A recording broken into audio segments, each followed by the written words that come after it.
Kita ke informasi lain, pemirsa. Kejaksaan Agung meralat pernyataannya tentang status hukum mantan Jampitsus Febri Adriansyah.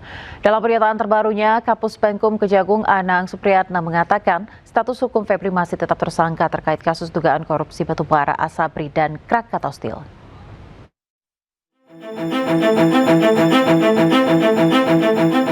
Kejaksaan Agung menerbitkan 3 surat perintah penyidikan atau sprindik setelah penyerahan perkara dari Kortas Tipikor Polri terkait kasus dugaan korupsi batubara, Asabri, dan Krakatau Steel yang melibatkan ex-Jampitsus Febri Adriansyah. Kapus Penkum Kejagung Anang Supriyatna menjelaskan sprindik tersebut menegaskan status Febri tetap tersangka. Hal itu didasari penetapan tersangka yang dilakukan sebelumnya oleh penyidik Kortas Tipikor Polri. Saat ini, Kejaksaan Agung telah menerbitkan sprindik sebanyak 3 sprindik. Ada 3, yaitu terkait sprindik nomor 43, dugaan tindak pidana korupsi dan TPPU untuk PT Krakatau.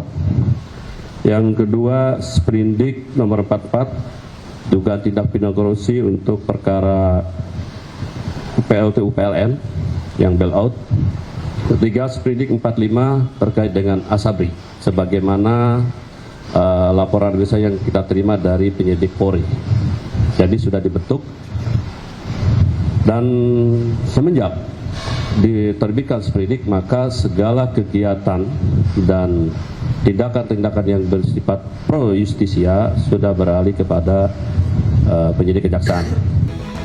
Dalam proses penyidikan ini, Anang memastikan kolaborasi antar lembaga termasuk supervisi dari KPK dan pengawalan dari legislatif. Kejagung juga telah membentuk tim khusus beranggotakan 9 orang menangani perkara tersebut.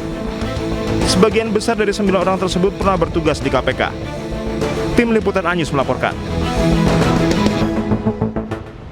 Sementara itu, pemirsa, Kejaksaan Agung telah membentuk tim penyidik khusus untuk mengusut perkara yang menyeret Febri Adriansyah. Tim penyidik khusus bentukan Kejagung diisi 9 jaksa senior yang mayoritas merupakan alumni KPK.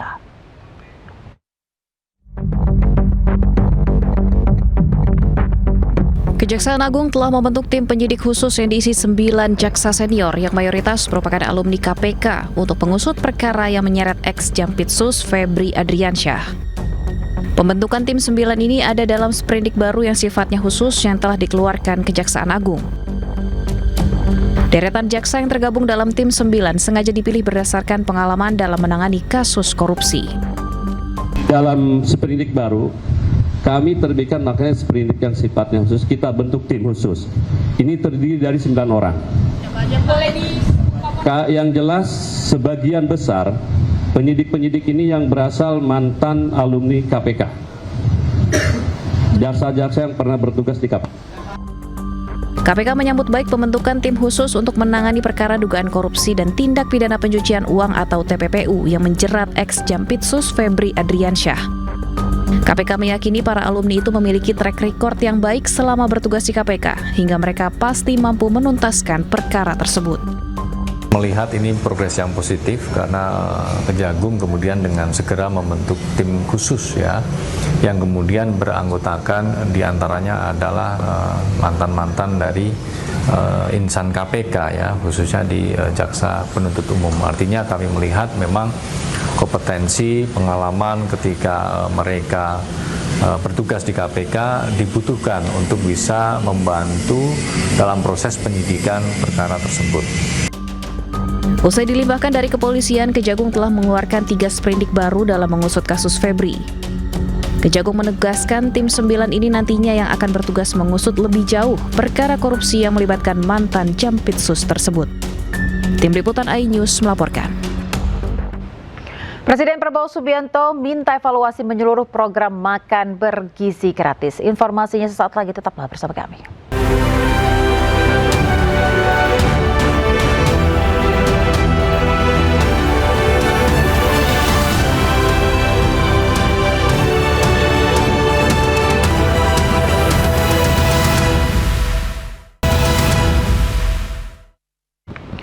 Pemirsa, Polri akan melimpahkan tersangka Don Rito beserta seluruh barang bukti termasuk uang tunai dan emas hasil sitaan ke Kejaksaan Agung pada Jumat besok.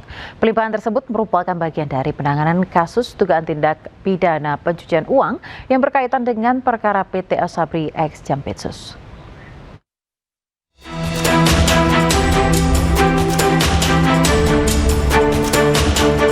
Polri bakal melimpahkan Don Rito, tersangka kasus tindak pidana pencucian uang atau TPPU, PT Asabri termasuk barang bukti ke Kejaksaan Agung Jumat besok.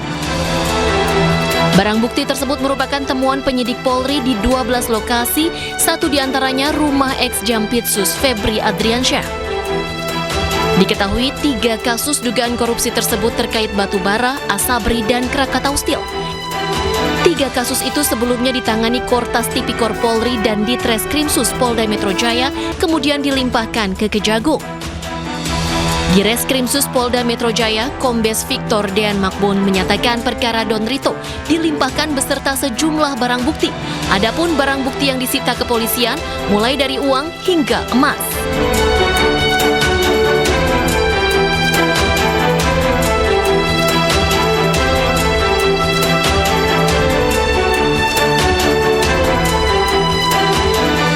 Sementara kuasa hukum Don Rito menyatakan bahwa kliennya diduga menjadi korban konflik antar lembaga yang memiliki kewenangan besar. Posisi Pak Idon itu ibaratnya gini, ini gajah sama gajah berkelahi nih, ya. Pak Idon itu sebagai pihak pelandu yang digencet habis ketika terjadi perkelahian.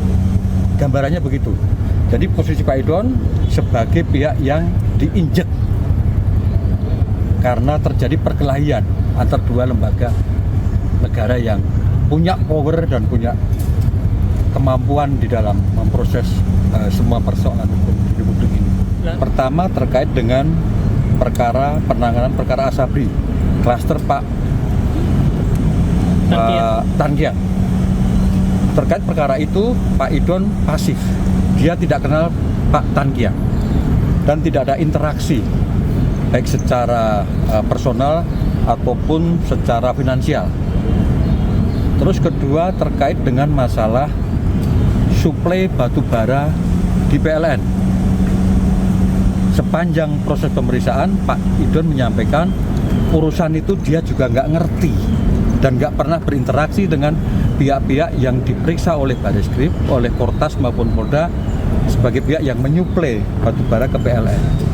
Yang ketiga terkait dengan persoalan piutang PT CBS dengan PT KNI, anak usaha Krakatau Steel. Itu juga sama.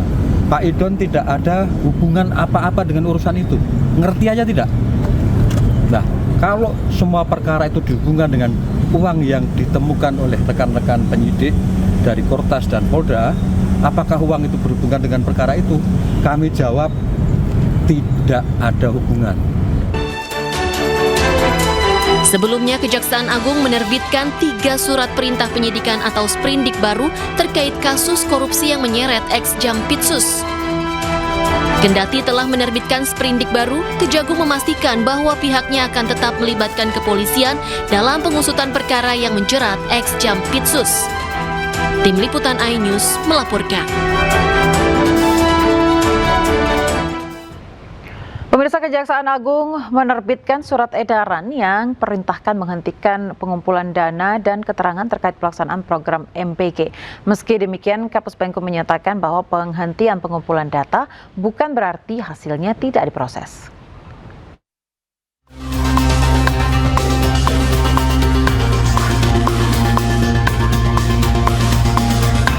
Kejaksaan Agung menghentikan pengumpulan data dan keterangan terkait program makan bergizi gratis yang bermasalah. Melalui Direktur Penyidikan pada Jampitsus menerbitkan surat edaran yang menginstruksikan Kejaksaan Tinggi di seluruh Indonesia untuk menghentikan seluruh kegiatan pengumpulan data dan keterangan berkaitan dengan program MBG di wilayah hukum masing-masing. Sementara itu, Kepala Pusat Penerangan Hukum Kejaksaan Agung Anang Supriyatna menyampaikan bahwa surat tersebut diterbitkan setelah batas waktu pengumpulan data yang sebelumnya diberikan kepada jajaran Kejaksaan Tinggi selesai. Anang menyebut tujuan pendataan SPPG untuk melihat apakah ada titik-titik fiktif ataupun terkait jual beli yang dilakukan para tersangka. Dengan adanya aduan ketika menangani perkara MBG ini, ada aduan terkait dengan pelaksanaan MBG yang dianggap beberapa. Untuk penindaklanjut itu kemudian dikeluarkanlah surat edaran kepada beberapa kejati untuk menindaklanjuti terhadap aduan-aduan tersebut dan dikasih batas waktu selama kurang lebih 10 hari kalau tidak salah, terutama terhadap aduan yang SPPG fiktif atau ada jual beli titik. Meski demikian, Kapus Penkum juga menyatakan bahwa penghentian pengumpulan data bukan berarti hasilnya tidak diproses. Namun proses penyidikan dan pengumpulan alat bukti akan terus berlanjut sesuai dengan ketentuan hukum acara yang berlaku. Dari Jakarta, Tim Liputan iNews melaporkan. Pemirsa, Presiden Prabowo Subianto meminta evaluasi menyeluruh program makan bergizi gratis. Prabowo dengan tegas menekankan setiap program prioritas negara harus dijalankan secara disiplin, tepat sasaran, dan bebas dari segala bentuk penyimpangan.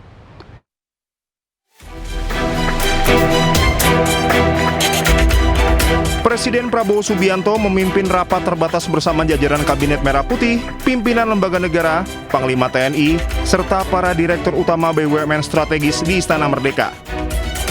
Ratas ini secara khusus membahas salah satunya langkah penguatan pelaksanaan program makan bergizi gratis. Dalam rapat ini, Presiden Prabowo juga menegaskan penertiban praktik penyelenggaraan Satuan Pelayanan Pemenuhan Gizi atau SPPG nakal. Di akhir rapat, Prabowo dengan tegas menekankan setiap program prioritas negara harus dijalankan secara disiplin, tepat sasaran, dan bebas dari segala bentuk penyimpangan. Menteri Koordinator Bidang Pangan Zulkifli Hasan mengatakan telah meminta waktu 1 bulan untuk menyelesaikan masalah MBG. Ya, jadi saudara, nomor 2 tadi mengenai MBG akan menyelesaikan persoalan-persoalan yang selama ini menjadi hambatan atau penyalahgunaan. Kami minta waktu 1 bulan, ya, 1 bulan lagi, 1 bulan untuk menyelesaikan, merapikan. Setelah itu langkah-langkah berikutnya kami akan laporkan Bapak Presiden untuk nanti diputuskan, diberi arahan seperti apa keputusan akhirnya. Juhas mengungkapkan pemerintah telah memetakan sejumlah kendala dalam pelaksanaan program MBG. Di antaranya penyalahgunaan program, penetapan titik penerima manfaat, hingga ketersediaan satuan pelayanan pemenuhan gizi untuk mendukung pelaksanaan penyaluran MBG di sejumlah daerah.